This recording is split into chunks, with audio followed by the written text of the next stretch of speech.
तो आज जो देखिए हिस्ट्री में हम देखिए पढ़ने वाले हैं, देखिए संगम युग के बारे में पढ़ने वाले हैं। और आपको बता दूं कि देखिए संगम युग जो रहा अपना, ये इससे जुड़े हुए एमसीक्यू फॉर्म में हम क्वेश्चन को करेंगे, ठीक है।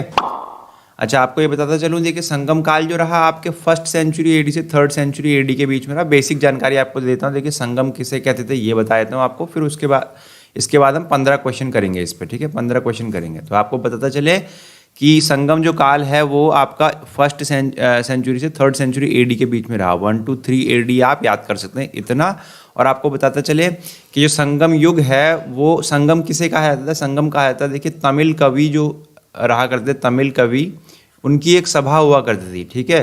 उनकी सभा हुआ करती जो कि जो अपने पांड्य साम्राज्य है, ठीक है, पांड्य साम्राज्य रहा, ठीक है, मदुरई का, ठीक है, जिसकी कैपिटल क्या रही, उसकी राजधानी रही, पांड्यों की जो राजधानी रही वो मदुरई रही, ठीक है। तो आपको बताते हुए चलें कि ये पांड्यों के संरक्षण में जो है तमिल कवियों की सभा हुआ करती, उसको हम संगम कहते थे, ठीक है। उनके संरक्षण में सभा हुआ करती, उससे हम क्या कहते थे? उससे हम संगम कहते थे। तो हमें 3 संगम जो है वो देखने को मिलते हैं, ठीक है। 3 संगम हमें देखने को मिलते हैं। तो हम जो है जानेंगे आज जो है, अब जो है इतना मैंने आपको बता दिया। अब हम इसमें 15 क्वेश्चन कर लेते हैं। बेसिक मैंने आपको जानकारी दे दी कि हम कब जो है वो संगम काल को बनते हुए देखते हैं। और आपको 3 संगम आपको देखने को मिलेंगे। और मैंने बताया आपको कि संगम किसे कहते हैं। संगम कहते हैं हम तमिल कवियों की जो सभा है और पांड्यों के संरक्षण में हम इसको बनते हुए देखते हैं। तो ये रहा आज की जो है वो बेसिक जानकारी। तो देखिए शुरू करते हैं नंबर 1 क्वेश्चन से। तो देखिए पहला क्वेश्चन है, लाल चेर के नाम से प्रसिद्ध वह चेर शासक कौन था जिसने कड़गी पत्नी के मंदिर का निर्माण कराया? ठीक है, कड़गी और पत्नी के मंदिर का निर्माण करवाया, ठीक है। लाल चेर के नाम से प्रसिद्ध भी है वो चेर शासक, ठीक है। चेर शासक ये बताना है आपने। तो इसमें ऑप्शन है आपके पास इलारा, करिकला, सेंगुतुवन और ये नेंदू चेलियन है। इसको जरा टिक कर लीजिएगा, नेंदू चेलियन करके होगा ये नाम, ठीक है। नेंदू जेलियन भी कहीं लिखा रहता है, नेंदू चेलियन करके होगा, ठीक है। तो आपने बताना है कि क्या इसका सही ऑप्शन है, ठीक है। आपने ये लाल चेर के नाम से प्रसिद्ध है वो चेर शासक, ठीक है। तो इस क्वेश्चन नंबर 1 है, इसका सही ऑप्शन क्या है आपको बताना है। तो देखिए इसका सही ऑप्शन है वो है सेंगुतुवन। क्या है? सेंगुतुवन जो है वो लाल चेर के नाम से जो है वो फेमस रहा। देखिए चेर जो शासन रहा ना, चेरों का जो शासन रहा, उसका जो पहला शासक था, आपको बताते हुए चलते हैं, चेरों का लाल चेर के नाम से प्रसिद्ध था सेंगुतुवन। तो जो चेर साम्राज्य था उसका जो पहला शासक था उसके बारे में बता दें, हल्की इन्फॉर्मेशन आपको देते हैं। उदयेंगरल। क्या था? उदयेंगरल, ठीक है। उदयेंगरल नाम से था, उदयेंगरल, ठीक है। और वहीं जो है ये सेंगुतुवन जो है चेरों का ही जो है वो शासक रहा। सेंगुतुवन जो लिखा है सेंगुतुवन, ये उनका प्रसिद्ध शासक रहा एक, ठीक है, प्रसिद्ध शासक रहा चेरों का, ठीक है। और लाल चेर के नाम से भी वो प्रसिद्ध रहा, ठीक है। आपको बताते हुए चले कि जो चेरों की जो राजधानी थी वो कहाँ थी? चेरों की जो राजधानी थी वो आपकी थी वंजी, ठीक है, वंजी और करायूर करके उसकी राजधानी जो है वंजी और करायूर जो है चेरों की जो है राजधानी रही, ठीक है। और आपको बताते चले कि इनका जो राष्ट्रीय चिन्ह था वो था आपका ये धनुष बाण करके रहा कुछ, ठीक है, धनुष बाण करके, ठीक है, ये रहा। इतना आपको बताते हुए चले। इलारा जो है अपने वो ये थोड़ी हल्की इन्फॉर्मेशन इनके बारे में देते हैं। इलारा जो रहे अपने वो चोल साम्राज्य के रहे, चोल साम्राज्य से जुड़े हुए हैं, ठीक है, चोल साम्राज्य से। और जो अपने कौन थे? नेंदू चेलियन अपने पांड्य साम्राज्य के रहे, पांड्य साम्राज्य के, ठीक है, पांड्य के रहे नेंदू चेलियन। और कौन बचे? करिकला भी चोल के रहे, ठीक है। और इलारा के बारे में यह है इन्फॉर्मेशन कि इलारा जो है वो पहले शासक रहे किसके? चोलों के। इलारा जो है पहला शासक रहा। इतनी इन्फॉर्मेशन आपको पहले क्वेश्चन से मिल गई है, ठीक है। तो इसका ऑप्शन नंबर जो है वो सी जो है वो सही उत्तर है, सेंगुतुवन। दूसरा आपको बता दें, तमिल का गौरव ग्रंथ जीवक चिंतामणि किससे संबंधित है? ठीक है, जीवक चिंतामणि किससे संबंधित है? ठीक है, कौन से धर्म से संबंधित है आपने बताना है। सेकंड क्वेश्चन रहा आपके पास, जैन धर्म से संबंधित है, बौद्ध धर्म से, हिंदू या ईसाई, ठीक है। तो सही ऑप्शन रहा इसका सेकंड क्वेश्चन रहा आपके लिए। सेकंड क्वेश्चन जो रहा उसका सही ऑप्शन है ए, जैन धर्म से संबंधित है आपके कौन? जीवक चिंतामणि जो है वो, ये जो गौरव ग्रंथ हो गया, ग्रंथ है ये किससे संबंधित है? जैन धर्म से संबंधित है, ठीक है। अगले सवाल की तरफ बढ़ते हैं। तीसरा सवाल रहा, देखिए तमिल भाषा के शिलापद्दिकरम और मणिमेकलाई, शिलापद्दिकरम और मणिमेकलाई है ना, तो वो बताना है कि आपने किससे संबंधित है। ठीक है, शिलापद्दिकरम ये उसमें के बड़े साहित्य रहे। ठीक है, शिलापद्दिकरम और मणिमेकलाई, तो ये किस किस धर्म से संबंधित है? जैन धर्म, बौद्ध धर्म, हिंदू धर्म या ईसाई धर्म। ठीक है, शिलापद्दिकरम और आपने बताना है मणिमेकलाई। ठीक है, तो ये वहाँ के काव्य भी रहे, काव्य हैं ये उस समय के। ठीक है, काव्य रहे, संगम काल के काव्य रहे। तो आपने बताना है कि किस धर्म से संबंधित है, थोड़ा इन्फॉर्मेशन फिर जोड़ देंगे हम इसमें। तो देखिए दोनों के दोनों जो है वो शिलापद्दिकरम और मणिमेकलाई जो है वो बौद्ध धर्म से संबंधित है। और आपको बताते हुए चले कि जो शिलापद्दिकरम है वो लिखी गई है आपकी इलांगो अदिगल द्वारा। किसके द्वारा? इलांगो अदिगल द्वारा। इलांगो अदिगल द्वारा लिखी गई है, अदिगल। ठीक है, और मणिमेकलाई जो है वो लिखी गई है आपकी सीतालाई सीतानार द्वारा। सीतालाई, ठीक है, सीतालाई सीतानार द्वारा लिखी गई है। ठीक है, ये आपको दो इन्फॉर्मेशन आपको पता होना चाहिए। दोनों की दोनों जो काव्य लिखे हुए हैं ये दोनों के इनके जो राइटर हैं ये आपको याद होना चाहिए। ये भी आपके लिए इन्फॉर्मेशन रही इसमें। चौथा सवाल है, देखिए निम्न में से कौन संगम युगीन व्याकरण रचना सर्वाधिक महत्वपूर्ण रचना मानी गई है? देखिए एत्तु तो गई, ठीक है, उसके बाद है आपकी पट्टिनी केलनक्कू। ठीक है, ये थोड़ा गलत लिखा है, पट्टिनी पेललक्कू करके नाम है इसका, पट्टिनी। ठीक है, पट्टिनी ऐसे करके नाम है, थोड़ा नाम थोड़ा यहाँ बहुत कठिन है इसके, यहाँ पे इस संगम काल के पट्टिनी केलनक्कू। ठीक है, इस तरीके से लिखा होगा कुछ ही, केलनक्कू करके लिखा होगा। तोलका पीएम या इनमें से कोई नहीं। ठीक है, तो आपने बताना है कि इसमें से जो है वो व्याकरण रचना कौन सी है, इन तीनों में से, या ऑप्शन है या इनमें से कोई नहीं, इनमें से कौन सी जो है व्याकरण रचना सर्वाधिक महत्वपूर्ण मानी गई है? सभी व्याकरण रचना है तो आपने बताना कौन सी सबसे महत्वपूर्ण मानी गई है। तो देखिए इसमें सबसे महत्वपूर्ण मानी गई है आपके तोलका पीएम। ठीक है, तोलका पीएम जो है वो व्याकरण रचना है आपकी जो महत्वपूर्ण मानी गई है। तोलका पीएम जो लिखी गई है वो लिखी गई है आपकी तोलका पियार द्वारा। किसके द्वारा लिखी गई है? तोलका पियार द्वारा। तोलका पियार द्वारा लिखी गई है। और आपको बताते हुए चले कि जो तोलका पीएम है वो दूसरा जो संगम रहा, दूसरे संगम का साहित्य है ये। ठीक है, दूसरे संगम के दौरान जो है वो बनते हुए देखते हैं हम इसको। ठीक है, देखिए मैंने बताया आपको पहला संगम, दूसरा संगम, तीसरा संगम, तो दूसरे संगम में हम इसको बनते हुए देखते हैं किसको? तोलका पीएम को। ठीक है, ये सिर्फ एकमात्र जो है वो कह सकते हैं रचना है जो अपने दूसरे संगम काल के दौरान बनते हुए दिखाई देती है। दूसरे संगम काल में देखिए बनी कई सारी, लेकिन जो बच गई हैं अभी तक जो कह सकते हैं हम हमने सेफ रखी है ना आज तक। ठीक है, जो क्या है बच पाई हैं आज तक, उसमें से जो है वो तोलका पीएम जो है वो बची हुई है अब। ठीक है, बाकी सब जो है वो कह सकते हैं खराब हो गई है या इतिहास के पन्नों में दब गई है कहीं। ठीक है, वो हमें मिली नहीं है। आगे बात समझ में आपको? तो तोलका पीएम जो है वो तोलका पियार द्वारा लिखी गई है और दूसरे संगम का जो है वो साहित्य है, ये दूसरे संगम का एकमात्र साहित्य जो अब तक बचा हुआ है। ठीक है, चलते हैं हम देखिए पांचवें सवाल की तरफ। देखिए निम्नलिखित राजवंशों में किसका उल्लेख संगम साहित्य में नहीं हुआ है? ठीक है, निम्नलिखित राजवंशों में किसका उल्लेख संगम साहित्य में नहीं हुआ है? कदम्ब, चेर, चोल, पांड्या। ठीक है, तो किसका नहीं हुआ है? पांचवा सवाल रहा आपके पास। तो इसका सही जवाब है देखिए किसका उल्लेख नहीं हुआ? कदम्ब का जिक्र नहीं हुआ। देखिए चेर, चोल, पांड्या तीनों का ही जिक्र जो है वो संगम काल में हुआ है। संगम काल जो है वो तीनों, चेर, चोल और पांड्या जो है, इनका तीनों का जिक्र जो है आपका किस में रहा है? संगम काल में रहा है, कदम्ब का नहीं हुआ है। ठीक है, तीनों की जो राजधानी है वो बता देते हैं आपको। देखो चेरों की जो राजधानी थी मैंने आपको बताया, चेरों की जो राजधानी है वो वंजी बताई मैंने आपको।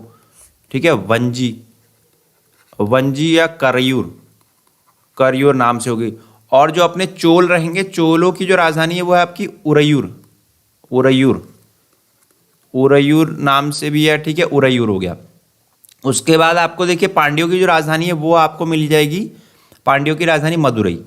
ये आपको मैंने एक सवाल भी अभी थोड़ी देर पहले बताया था कि मदुरई। ठीक है, सवाल में कहीं आया मदुरई। तो तीनों की राजधानी जो ये रही। ठीक है, और तीनों का जिक्र कहाँ हुआ? संगम काल के दौरान हुआ हुआ। ठीक है, छठे सवाल की तरफ बढ़ते हैं। देखिए संगम युग में उरयूर किसके लिए विख्यात था? संगम युग में उरयूर, अभी बताया ना आपको कि चोलों की जो राजधानी थी, चोलों की जो राजधानी है, ठीक है, वो आपकी क्या रही? उरयूर रही। तो किसके लिए फेमस था ये? मसालों के व्यापार का महत्वपूर्ण केंद्र था, कपास के व्यापार का महत्वपूर्ण केंद्र था, विदेशी व्यापार का महत्वपूर्ण व्यापारिक केंद्र, या आंतरिक व्यापार का महत्वपूर्ण व्यापारिक केंद्र। छठा सवाल रहा आपके पास, जवाब इसका क्या है बताइएगा। देखिए छठा सवाल है, उसका सही ऑप्शन है, देखिए सही जवाब है उसका बी, कपास के व्यापार का महत्वपूर्ण केंद्र रहा। कपास के व्यापार का महत्वपूर्ण केंद्र रहा क्या, उरैयूर। ठीक है, उरैयूर क्या रहा, वैसे चोलों की राजधानी भी रही है और कपास के व्यापार का मुख्य केंद्र भी रहा। सातवें सवाल की तरफ बढ़ते हैं हम। देखिए धार्मिक कविताओं का संकलन कुरल किस भाषा में है। धार्मिक कविताओं का संकलन कुरल किस भाषा में है, तो आपको बताना है कुरल किस भाषा में है। ठीक है, धार्मिक कविताओं का संकलन है कुरल। ठीक है, और इसमें अभी बताएंगे आपको कुरल किसने लिखी है, ये भी बता देंगे आपको। ठीक है, तो किस भाषा में है, ऑप्शन है आपके पास ग्रीक, बी तमिल, सी तेलुगु और डी पाली। ठीक है, आपने बताना है, सातवां सवाल रहा, तो ये किसका सही जवाब है। इसका सही जवाब है देखिए तमिल भाषा के जो है वो ये जो है वो संकलन है, तमिल भाषा का जो है संकलन है कुरल। ठीक है, अब देखिए कुरल के बारे में बता दें आपको, जो कुरल है, ठीक है, इसको मुप्पल नाम से भी जाना जाता है, मुप्पल। ठीक है, कुरल और मुप्पल के नाम से भी जाना जाता है। तो ये लिखी गई है तिरुवल्लुवर, तिरुवल्लुवर। ठीक है, तिरुवल्लुवर, तिरुवल्लुवर, तिरुवल्लुवर द्वारा लिखी गई है, तिरुवल्लुवर द्वारा लिखी गई है। और आपको बताते हुए चले कि इसी को जो है वो बाइबल भी के नाम से भी जाना जाता है, बाइबल, बाइबल के नाम से भी जाना जाता है, तमिल, तमिल भूमि का बाइबल। ठीक है, तमिल क्षेत्र का बाइबल के नाम से भी जाना जाता है किसको, कुरल को। ठीक है, और तिरुवल्लुवर द्वारा लिखी गई है, लिखी गई है किसके द्वारा, तिरुवल्लुवर। ठीक है, ये आपको इंपॉर्टेंट है, ये चीज़ें याद होनी चाहिए आपको। ठीक है, इंपॉर्टेंट क्वेश्चन सही। ठीक है, चलते हैं अपने आठवें सवाल की तरफ। किस संगम युगीन राज्य के संरक्षण में 3 संगमों का आयोजन किया गया। ठीक है, चेर के, चोल के, पांड्यों के या पल्लवों के। ठीक है, तीनों संगमों का आयोजन किया गया है किसके संरक्षण में। आठवां सवाल रहा आपके पास। ठीक है, तो इसका सही जवाब है, आठवें का सही जवाब है देखिए पांड्य, पांड्यों के जो है वो संरक्षण में रहे तीनों जो है वो संगम का आयोजन हुआ। ठीक है, आपको बताते हुए चले। अब अच्छा ये बता दें आपको, देखिए जो पहला संगम रहा, ठीक है, जो पहला संगम रहा, दूसरा संगम रहा, तीसरा संगम रहा, इसके अध्यक्ष कौन कौन रहे ये भी आपको हल्का फुल्का बताए थे आपको। देखिए जो पहला संगम रहा उसके अध्यक्ष रहे अगस्त्य, अगस्त्य, उसके अध्यक्ष कौन रहे, अगस्त्य रहे, या अगस्त्यार के नाम से भी जाना जाता है इनको। ठीक है, दूसरे जो रहे उसमें शुरुआती दौर पे जो अध्यक्ष रहे वो अगस्त्य रहे। उसके बाद आपके आए थे कौन, तोलका पियार, तोलका पियार अध्यक्षता करते हैं, तोलका पियार जो है वो उसकी अध्यक्षता करते हैं। ठीक है, तीसरे जो रहे आपके नाक्किरार रहे, नाक्किरार, नाक्किरार। ठीक है, तो पहले संगम की अध्यक्षता करी आपके अगस्त्य ने, दूसरे संगम की अध्यक्षता करी अपने शुरुआती दौर में अगस्त्य ने, फिर तोलका पियार आ जाते हैं, और तीसरे जो संगम है उसकी जो अध्यक्षता करते हैं नाक्किरार करते हैं। ये आपको पता होना चाहिए, तीनों संगम बता दिया आपको। ठीक है, इनसे जुड़ी हुई खबर जो है वो ये आपके लिए रही। नवा सवाल है, देखिए किसने उल्लेख किया है कि नंदों ने अपना कोष गंगा की धारा में छिपा रखा था। ऐसा किसने उल्लेख किया है कि नंदों ने अपना कोष जो है वो गंगा की धारा में रखा था। तो देखिए मामुलनार, ठीक है, तोलका पियार, तिरुवल्लुवर, नाक्किरार। ठीक है, तो इसका सही जवाब क्या, देखिए तीनों के बारे में आपको इन्फॉर्मेशन दे चुका हूँ मैं, तोलका पियार, तिरुवल्लुवर, नाक्किरार। नाक्किरार के बारे में अभी पिछले सवाल में जवाब दिया कि जो है वो तीसरा संगम जो है वो इनके अध्यक्षता में। तिरुवल्लुवर के बारे में बताया मैंने कि ये तिरुवल्लुवर ने जो लिखी थी आपकी कुरल। ठीक है, कुरल और मुप्पल जो है लिखी अभी पिछले सवालों में आया। तोलका पियार ने लिखी आपकी तोलका पीएम रही, तोलका पीएम। और ये दूसरे संगम का जो है वो एकमात्र, तोलका पीएम जो है दूसरे संगम का एकमात्र जो है वो बचा हुआ साहित्य है। ठीक है, बाकी सब विध्वंस हो गया उसका। ठीक है, मामुलनार जो है सही जवाब है इसका, मामुलनार जो है वो सही जवाब है इसका, 9th का ए ऑप्शन जो है वो सही जवाब है। मामुलनार जो है ने कहा कि जो है वो नंदों ने अपना कोष जो है गंगा की धारा में छिपा कर रखा है। 10वां सवाल देखिए आप पढ़ते हैं, देखिए कपाटपुरम या अल में संपन्न द्वितीय संगम का एकमात्र शेष ग्रंथ कौन सा है। ठीक है, कपाटपुरम या अल में संपन्न द्वितीय संगम के बारे में पूछ रहा है, एकमात्र शेष ग्रंथ कौन सा है। ठीक है, तोलका पीएम, इत्तुतोगई, पट्टुपट्टु और पदीनी किलनक्कू। ठीक है, पदीने किलनक्कू। ठीक है, आपको देखिए अभी थोड़ी देर पहले ही मैंने आपको बताया है, कई सवालों में ये बताता हुआ जा रहा हूँ कि एकमात्र शेष ग्रंथ बचा हुआ है द्वितीय संगम का, वो कौन सा है। तो देखिए तोलका पीएम जो है वो एकमात्र बचा हुआ जो है वो ग्रंथ है किस समय का, द्वितीय संगम का। तोलका पियार ने इसको लिखा हुआ है, तोलका पियार ने लिखा हुआ है। ठीक है, दूसरे इसका। तो देखिए सही जवाब है इसका तोलका पीएम। इत्तुतोगई, पट्टुपट्टु, ये सब जो है अभी इसके बारे में इन्फॉर्मेशन आपको दे देंगे, कहीं सवाल में आएगा। ठीक है, इत्तुतोगई, पट्टुपट्टु और आपके इतु तोगई पट्टू जो है वो तीसरे संगम के हैं। इतु तोगई पट्टू कौन कहाँ के हैं? तीसरे संगम के हैं, वो तीसरा संगम जो है वहाँ के। ठीक है, आगे बात समझ में आपको। फिर चलते हैं देखिए आगे, और ये भी जो है तीसरे संगम के ही हैं, ये भी तीसरे संगम के हैं, बाकी सब तीनों तीसरे संगम के हैं। ठीक है, ये भी तीसरे के, ये भी तीसरे के, ये दूसरे संगम का है बचा हुआ साहित्य। 11वां देखिए, किस ऋषि के बारे में कहा जाता है कि उन्होंने दक्षिण भारत का आर्यकरण किया या उन्हें आर्य बनाया? ठीक है, किस ऋषि के बारे में कहते हैं कि उन्होंने दक्षिण भारत का क्या किया? आर्यकरण किया, मतलब लोगों को वहाँ आर्य बनाया। ठीक है, तो ए ऑप्शन है विश्वामित्र, बी है अगस्त्य, सी है वशिष्ठ, डी है सांबर। तो आपने बताना है कि 11वां सवाल रहा, उसका सही जवाब क्या है। ठीक है, 11वें सवाल का सही जवाब देखिए ये रहा अगस्त्य। अगस्त्य मुनि के बारे में कहा जाता है कि उन्होंने जो है वो दक्षिण भारत का क्या किया? आर्यकरण किया। अगस्त्य मुनि जो है वो आर्यकरण के लिए जाने जाते हैं दक्षिण भारत के। देखिए 12वां सवाल देखिए आपके लिए रहा, स्ट्रैबो के अनुसार संगम युग के किस वंश के शासक ने रोमन सम्राट के दरबार में 20वीं ईसा पूर्व के लगभग अपना एक दूत भेजा? ठीक है, स्ट्रैबो के अनुसार संगम युग के किस वंश के शासक ने रोमन सम्राट के दरबार में 20वीं ईसा पूर्व के लगभग अपना एक दूत भेजा? ठीक है, पांड्य नरेश ने, चोल नरेश ने, चेर नरेश ने, या इनमें से कोई नहीं? ठीक है, बताना है आपने। 12वां सवाल रहा आपके पास, ऑप्शन 4 रहे आपके पास, तो बताना आपने सही जवाब क्या रहा। देखिए सही जवाब है इसका पांड्य नरेश। ठीक है, पांड्य नरेश का सही जवाब है ऑप्शन नंबर ए जो है वो करेक्ट ऑप्शन है 12th का। ठीक है, तो इसमें ऐसा बताने के लिए कुछ नहीं है। चोल चेर के बारे में थोड़ा थोड़ा मैं आपको बता ही चुका हूँ, पांड्यों के बारे में बता चुका हूँ, उनकी राजधानी बता चुका हूँ। ठीक है, 13वां सवाल देखिए, तिरुवल्लुवर की रचना कुरल या मुप्पल को कहा जाता है? तिरुवल्लुवर की रचना कुरल या मुप्पल को कहा जाता है। ठीक है, मैंने आपको ये भी पहले बता दिया है कि कुरल और मुप्पल, एक सवाल पहले भी आया था, कुरल या मुप्पल किसने लिखी है? तो आपको तिरुवल्लुवर ने लिखी हुई है। और उसको क्या कहा जाता है ये मैंने आपको अभी थोड़ी देर पहले बताया भी है।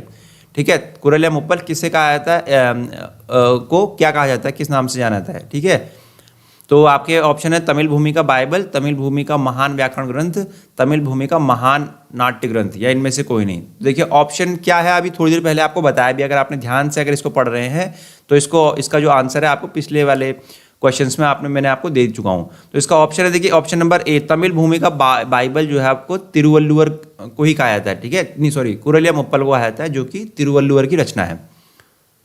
ठीक है, उसके बाद चलते हैं देखिए 14वां सवाल देखिए, तमिल काव्य का इलियड, तमिल काव्य का इलियड कैसे कहा जाता है? तमिल काव्य का इलियड कैसे कहा जाता है? तोल्कापियम कुरल शिलापतिकरम मणिमेखलई। ठीक है, तोल्कापियम कुरल शिलापतिकरम मणिमेखलई 14वां सवाल रहा आपके पास। ठीक है, ऑप्शन नंबर क्या है सही जवाब देना है आपने कि तमिल काव्य का जो है वो इलियड कैसे कहा जाता है।